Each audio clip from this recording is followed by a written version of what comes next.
जुने दागिने आणा आणि नवे दागिने घेऊन जा, तेही 0% घटमध्ये। त्यात नवे दागिने मिळणार फक्त 6% मेकिंग चार्जेस वर। कुठे? फक्त पीएम गोल्ड मध्ये। विश्वास, शुद्धता आणि आकर्षक डिझाईन्स सर्व काही एकाच ठिकाणी। पीएम गोल्ड मध्ये सोनं, चांदी आणि रिअल डायमंडही मिळणार, तेही हॉलमार्क मध्ये। अंबरनाथ नगरपालिकेमध्ये निवडणुका झाल्यानंतर वेगवेगळ्या पक्षाच्या नगरसेवकांनी गट स्थापन केले। एखादा गट एखाद्या बरोबर राहायचा नसेल तर तो 30 दिवसाच्या आत तो गट सोडू शकतो आणि दुसऱ्या गटाबरोबर जाऊ शकतो। ज्यावेळेस राष्ट्रवादी पक्षाचे 4 नगरसेवक त्यांना एक कळलं की भाजपने काँग्रेसबरोबर हातमिळवणी केलेली आहे, त्यामुळं त्यांनी त्यांचा गट सोडून शिवसेनेबरोबर माननीय एकनाथ शिंदे साहेबांच्या नेतृत्वाखाली जी महाराष्ट्रभर जी युती आहे त्या युतीमध्ये आपण काम करूया म्हणून त्यांनी त्या गटातून शिंदे साहेबांच्या शिवसेनेमध्ये आपला गट सामील केला।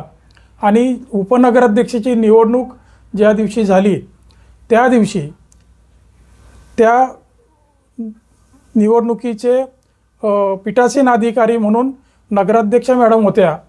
नगराध्यक्ष मॅडमनी आपल्या पदाचा गैरवापर करून 32 नगरसेवकांनी हात वर केल्यावर राष्ट्रवादीचे सदा पाटील हे उपनगराध्यक्ष म्हणून निवडून दिले, परंतु आपल्या स्वतःच्या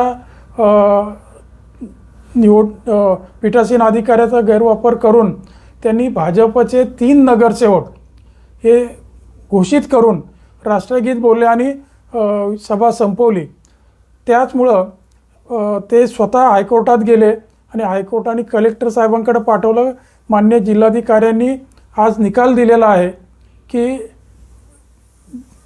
4 नगरसेवक आपला गट सोडून दुसऱ्या गटात 30 दिवसाच्या आत जाऊ शकतात, म्हणून उपनगराध्यक्ष आणि शिवसेना राष्ट्रवादीचे 3 कॉप नगरसेवक हे अंबरनाथमध्ये झालेत।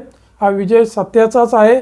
आमचे खासदार डॉक्टर श्रीकांत शिंदे, माननीय एकनाथ शिंदे साहेब हे कुठलीही चुकीचं काम करणार नाहीत, म्हणून हा विजय प्राप्त झालेला आहे असं मला वाटतं।